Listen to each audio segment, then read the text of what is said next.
Hello, music listeners. Thank you for tuning in today. Today is Labor Day, Monday, September the 1st.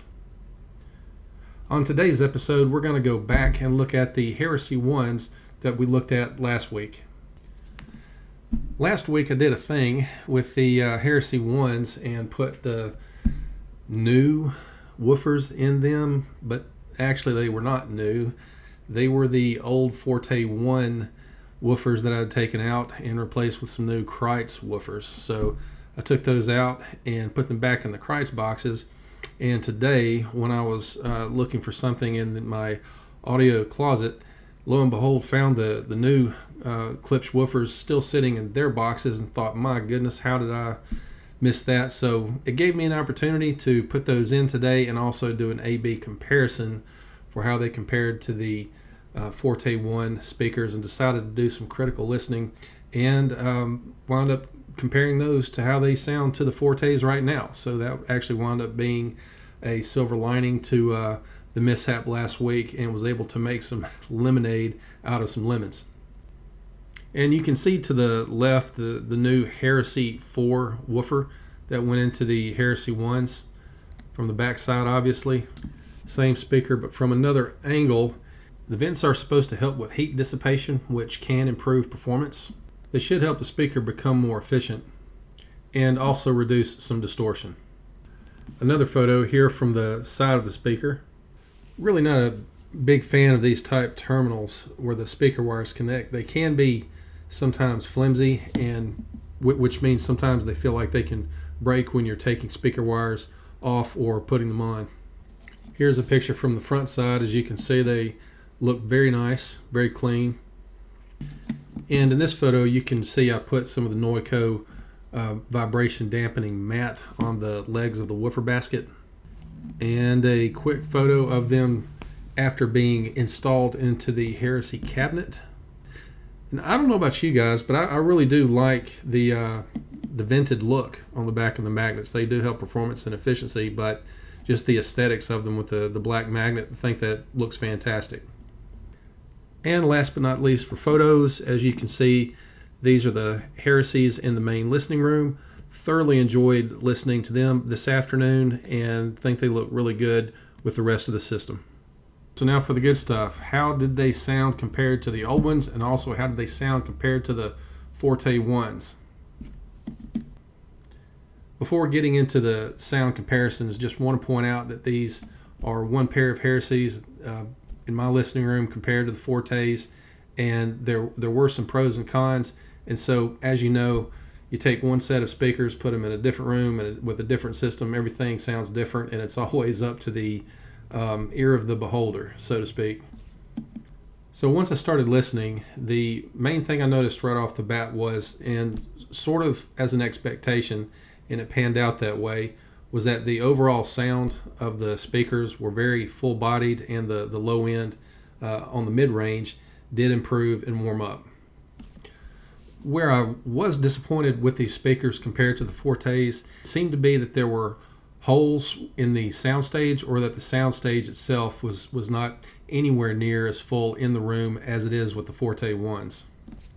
So the vocals and the horns were a bit more lively and robust, which was very enjoyable to hear. However, the center sweet spot just seemed a bit smaller than what I've grown accustomed to in that room. So that was a little disappointing, even though the overall sound was very nice. Going to show you some snips from my Tidal app on the phone. And with this one, I am going to just mention the song, 1,000 Kisses. This is a trumpet song, and this was one of the songs that I used to be able to listen to the center sweet spot. The trumpet was beautiful sounding, very warm, very lively, and was more robust than what I'm accustomed to with the Fortes. But again, the sweet spot was a little bit smaller than what I've grown accustomed to as well, so that was a little bit disappointing. But the overall sound quality was very nice. And I don't know how to pronounce the name on the top of the album, so I'm not going to even attempt. But that song is very relaxing, very jazzy, and has a nice upright bass to it as well. And I hope this is okay per YouTube. We're not listening to the music, but just showing you the album cover, so hopefully we won't get dinged for that. But speaking of upright bass, this particular song, if you're familiar with Norah Jones, is a beautiful song. Of course, her voice is amazing and definitely rings out in the center sweet spot in the soundstage, and that upright bass sounded wonderful. Had a little bit more punch to it and was a bit tighter than what it was previously on the Heresy, so definitely some noticeable improvement with the new woofers there. And if you like saxophone, have you ever heard Stan Getz, The Windows of the World? This song is amazing if you've got a great soundstage. That saxophone is loud and clear in the middle of the room and is a wonderful, wonderful song. Again, with this saxophone, it did stand out a little bit more where the center image was. However, even though it was a bit more lively, which was thoroughly enjoyable, center sweet spot a bit smaller. But again, the sound itself was very nice. And if you haven't heard this particular song, Windows of the World by Stan Getz, highly recommend it.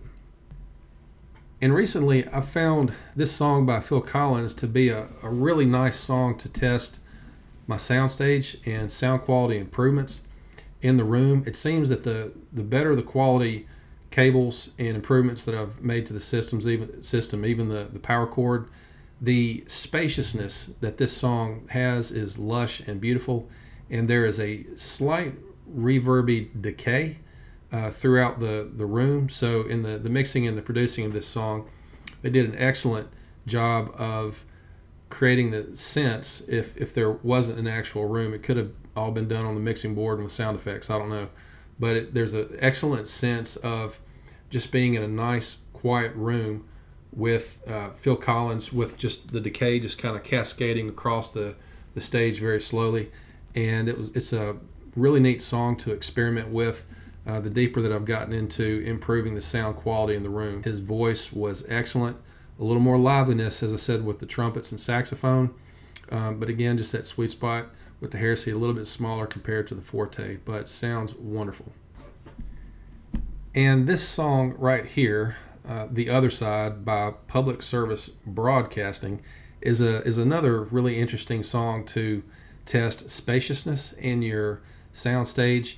This is a really interesting tune in that there's a nice little rock melody, and they take audio clips from one of the Apollo missions. The openness and the airiness of that broadcast, the more that I've improved the sound quality in the room, the more that airiness has improved, and also the clarity of the gentleman providing the broadcast, and as well as the people you can hear in the background. So with the improvements of better cables and power cords, the vocals have become more distinct, more discernible, and more of the words in the background that are slight have been easier to identify what they're saying. So very interesting song to listen to. If you haven't heard this one, we'll just recommend checking it out and seeing what you think. This particular song, I'm not sure how you classify it. I would just say some kind of electronic music. Found this one not long ago. I do enjoy listening to various types of electronic music to test certain or evaluate certain aspects of the soundstage, and this one may not be up your alley, this type of music. However, this song has got a number of effects going all across the room. Some even go from low to high, and some of the synthesizer music at times are discernible from what seems like below the speakers all the way up to the ceiling.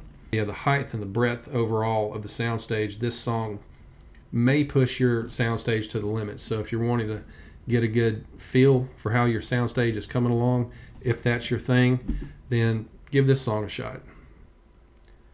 Just one more song to cover for today. Did listen to a few more, but we'll stop with this one. Tea in the Sahara by the Police. Beautiful song, very airy.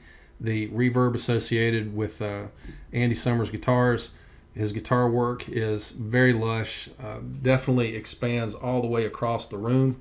So if you're into, again, working a sound stage in your listening system, this one will definitely help to test the width of a sound stage, and the guitar effects just kind of cascading side not necessarily ping-ponging back and forth, but you can hear the reverb and the delay as well, and beautiful sounding guitar work. But Sting's vocals and the bass and that snare drum right in the center of the room, when that snare drum pops along with his voice, is a beautiful thing to listen to. And again, with the Heresies, the size of that center imaging compared to the Fortes in my room was a bit small, but man, the presence that those Heresies bring to the table is very nice and very enjoyable. And again, put the same speakers in a different room, may sound completely different, but thoroughly enjoyed testing these compared to the Fortes. Overall, I would probably still give the Fortes first place. Listening to them in the room. I've certainly enjoyed listening to the Heresies as well. So just wrapping things up, if you're looking to do some upgrades to your old Heresies, maybe consider getting some new woofers from Klipsch or Kreitz. And just want to say thank you again so much for watching today.